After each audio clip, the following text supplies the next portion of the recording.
بسم اللہ الرحمن الرحیم۔ شروع کرتا ہوں اللہ تعالیٰ کے نام سے جو بڑا مہربان نہایت رحم کرنے والا ہے۔ اور جب موسیٰ علیہ السلام نے اپنی قوم کے لیے پانی مانگا تو ہم نے کہا اپنی لاٹھی پتھر پر مارو، جس سے 12 چشمے پھوٹ نکلے، اور ہر گروہ نے اپنا چشمہ پہچان لیا۔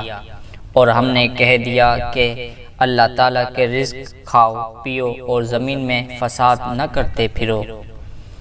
اور جب تم نے کہا اے موسیٰ ہم سے ایک ہی قسم کے کھانے پر ہرگز صبر نہ ہو سکے گا، اس لیے اپنے رب سے دعا کیجئے کہ وہ ہمیں زمین کی پیداوار، ساگ، ککڑی، گیہوں، مسور اور پیاز دے۔